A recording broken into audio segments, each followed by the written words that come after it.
भाई यूजीसी के जो नियम बने हैं वो किसी एक आदमी ने नहीं बनाए। एक बड़ी विस्तृत कमेटी है जिसमें जो है बहुत पढ़े लिखे लोगों ने उस पर चर्चा करके बनाई है। मैंने बताया कि मेरा शंकराचार्य जी से मतभेद, वैचारिक मतभेद, मैं भी मनुष्य हूं, वो भी मनुष्य। मतभेद ये है कि वर्ण व्यवस्था को मानते हैं, मैं उसको नहीं मानता। मैं तो मानता हूँ जन्म के आधार पर कोई ऊंचा और जन्म के आधार पर कोई नीचा नहीं हो सकता। वहां जो है छोटे जो हैं ब्रह्मचारियों को पिटवाने का काम किया। देखिए, कई बार स्थल का महत्व होता है।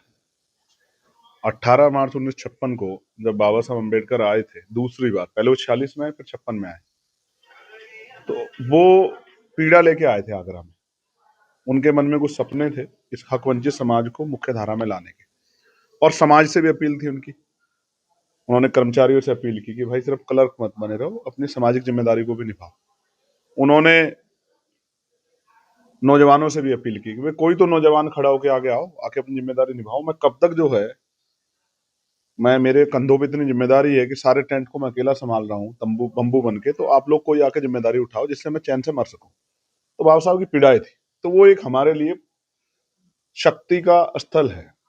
हमारी भी इच्छा थी कि उस मिट्टी को जाके जो है हम नमन करें और वहीं से बाबा साहब के सपने को पूरा करने के संकल्प को हम लोग मजबूत करें। ठीक है, क्या परिस्थिति रही, क्यों रही, इस तरह की परेशानियों को हम लोग पहले से झेलते आए हैं।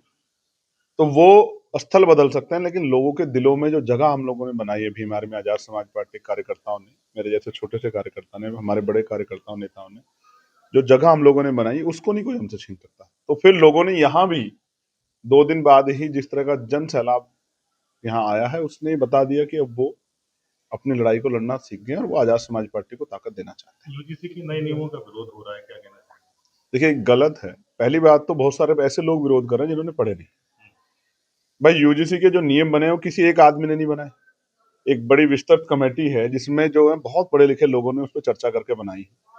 तो मैं नहीं समझता किसी को विरोध करना चाहिए, और जो विरोध कर रहा है मैं उसको इस आधार पर देख रहा हूं कि अगर आज जो बहुत दिन पहले कानून बनना चाहिए था, अगर वो देर से बन रहा है, और अगर आज किसी को कोई उसका विरोध कर रहा है, तो वो फिर नहीं चाहता कि जो पहले रोहित वेमुला के रूप में अन्याय हुआ या पायल तड़वी के रूप में अन्याय हुआ वो बंद हो जाए। मैं तो इसको ये कहूंगा कि आज फिर द्रोणाचार्य को दिक्कत हुई है कि वो एकलव्य का अंगूठा काटना चाहते। कितने ही ऐसे बच्चे हैं जो सुसाइड हुए, जिन्होंने सुसाइड किया, परेशान हुए।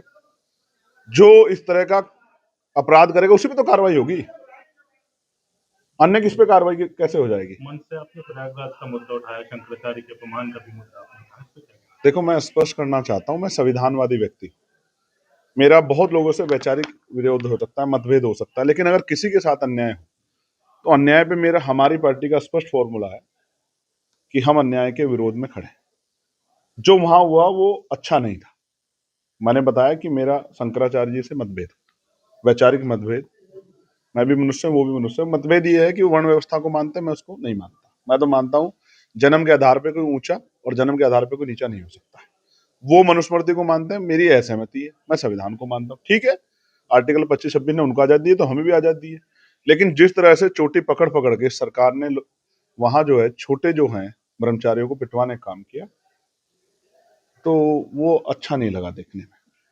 आज रैली में बहुत संख्या में भीड़ थी, युवाओं में बड़ा जोश था। क्या लगता है कि जो भीड़ है वोट में कन्वर्ट नहीं होगी? नहीं, ये तो कन्वर्ट हो चुकी है। बस आप थोड़ा देखना शुरू कर दो तो ये आपको अच्छा लगेगा। ये तो नगीना में कन्वर्ट हुई है ना भाई, ये भीड़ थोड़ा ही थी, वोट ही था ना। मीरापुर में कन्वर्ट हुई है। ये तो अंगड़ाई है, 2024 में हम बाकी जगह नहीं लड़े थे। तो लोगों ने कहा जब भाई नहीं लड़ रहे हैं तो हमें विकल्प है, हमें बीजेपी को रोकना है, तो हम दूसरी पार्टी को वोट दे देते हैं। 2027 को लेकर अटकलें हैं, लेकिन अब उनके मन में कोई शक शंका नहीं है। वो स्पष्ट कर चुके हैं कि उनको आजाद समाज पार्टी को ताकत में लाना।